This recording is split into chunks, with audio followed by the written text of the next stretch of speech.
जरा सोचिए, सूर्योदय की पहली किरण और लाखों लोग पानी में खड़े होकर प्रकृति को धन्यवाद दे रहे हैं। ये सिर्फ एक खूबसूरत तस्वीर नहीं है, ये छठ पूजा की आत्मा है। एक ऐसा प्राचीन महापर्व जहां आस्था और प्रकृति एक हो जाते हैं। तो आज हम छठ की इसी भक्ति की यात्रा को समझेंगे, लेकिन एक बिल्कुल अलग नजरिए से। हम ये जानेंगे कि कैसे सदियों पुराना ये धार्मिक त्योहार आज एक बहुत बड़ी इकोनॉमिक पावर हाउस बन गया है।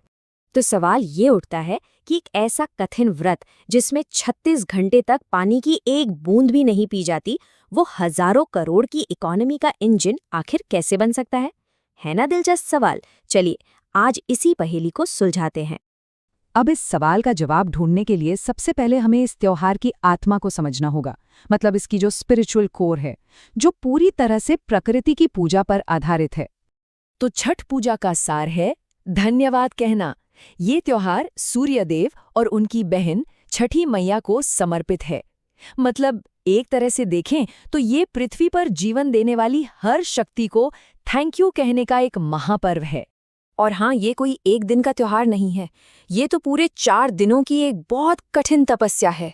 नहाए खाए से शुरू होकर उषा अर्घ्य तक इसका हर एक कदम अनुशासन और पवित्रता से भरा हुआ है।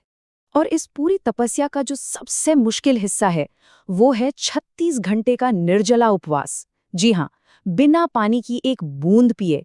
और शायद यही बात इस व्रत को दुनिया के सबसे कठिन व्रतों में से एक बनाती है, और ये दिखाती है कि लोगों का समर्पण कितना गहरा है।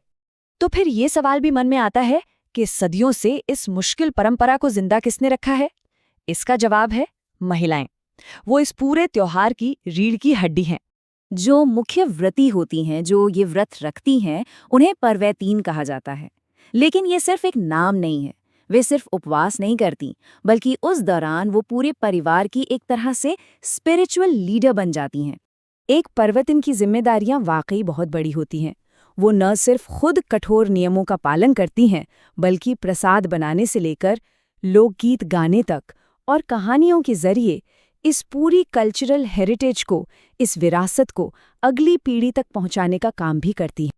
अच्छा, इस पूरी प्रक्रिया का एक बहुत खास हिस्सा है प्रसाद की तैयारी। और जब छठ के प्रसाद की बात हो तो ठेकुआ का नाम सबसे पहले आता है।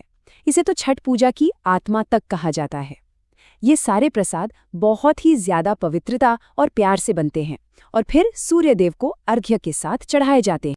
पर छठ की कहानी सिर्फ घर परिवार तक ही नहीं रहती। ये एक ऐसा त्योहार है जो पूरे समुदाय को, पूरी कम्युनिटी को एक साथ ले आता है। और यहीं पर इसकी एक और बहुत खास बात सामने आती है। देखिए, छठ की शायद सबसे यूनिक बात है इसका इगैलिटेरियन नेचर। मतलब यहाँ भक्त और भगवान के बीच में कोई नहीं आता, कोई पुजारी नहीं, कोई मूर्ति नहीं। ये एक सीधा पर्सनल कनेक्शन है भगवान के साथ। और इसीलिए ये त्योहार सच में धार्मिक और सामाजिक एकता का प्रतीक है। यहाँ पर जाति और धर्म की दीवारें टूट जाती हैं।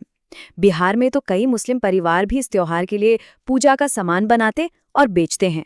ये चीज़ इसकी सामाजिक हार्मनी को और भी मजबूत करती है।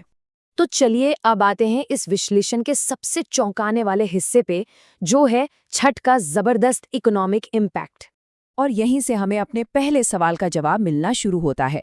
एक्सपर्ट्स का भी यही मानना है कि इसका आर्थिक असर बहुत बड़ा है, क्योंकि ये गांव से लेकर शहर तक हर छोटे बड़े बिजनेस को अपने साथ जोड़ लेता है। मतलब ये सिर्फ एक धार्मिक त्योहार नहीं, बल्कि एक पावरफुल इकोनॉमिक फोर्स भी है। तो आंकड़ा कितना बड़ा है? एक अंदाजे के मुताबिक छठ पूजा के दौरान पूरे भारत में करीब 12,000 करोड़ रुपए का कारोबार होता है। सोचिए जरा, ये रकम तो कई छोटी बड़ी कंपनियों के साल भर के टर्नओवर से भी ज्यादा है। तो सवाल ये है कि ये पैसा आता कहाँ से है? ये आता है उन स्थानीय कारीगरों से जो बांस के सूप और दौरा बनाते हैं, उन किसानों से जो गन्ना और फल उगाते हैं, कपड़ा व्यापारियों से जो साड़ियाँ और धोतियाँ बेचते हैं, और उन अनगिनत छोटे छोटे दुकानदारों से जो पूजा का सारा सामान बेचते हैं। ये एक ग्रास रूट्स इकोनॉमी है जो जमीन से जुड़ी हुई है। और अब इस कहानी का आखिरी पड़ाव, ये हमें बिहार से लेकर पूरी दुनिया तक ले जाएगा, जहां छठ अब सिर्फ एक क्षेत्रीय त्योहार नहीं, बल्कि एक ग्लोबल फेस्टिवल बन चुका है। एक जमाना था जब ये त्योहार सिर्फ बिहार, झारखंड और पूर्वी यूपी में मनाया जाता था, लेकिन अब प्रवासियों के साथ साथ ये भारत के हर कोने में पहुंच चुका है, दिल्ली से लेकर मुंबई तक। लेकिन बात यहीं खत्म नहीं होती। जो लोग भारत से बाहर गए, वो इस परंपरा को अपने साथ ले गए, 7 समंदर पार। आज अमेरिका हो या नेपाल, दुनिया के कई देशों में छठ के घाट सजते हैं और सूर्य को अर्घ्य दिया जाता है। ये अब एक ग्लोबल कल्चरल सिंबल बन चुका है। तो आखिर में हम वापस उसी सवाल पर आते हैं। आज की इस भाग-दौड़ भरी दुनिया में हम एक ऐसे त्योहार से क्या सीख सकते हैं जो आस्था, परिवार, प्रकृति और अर्थव्यवस्था, इन सबको इतनी खूबसूरती से एक साथ जोड़ता है। शायद सबक यही है कि ये सिर्फ एक त्योहार नहीं, बल्कि जिंदगी जीने का एक सस्टेनेबल तरीका भी है।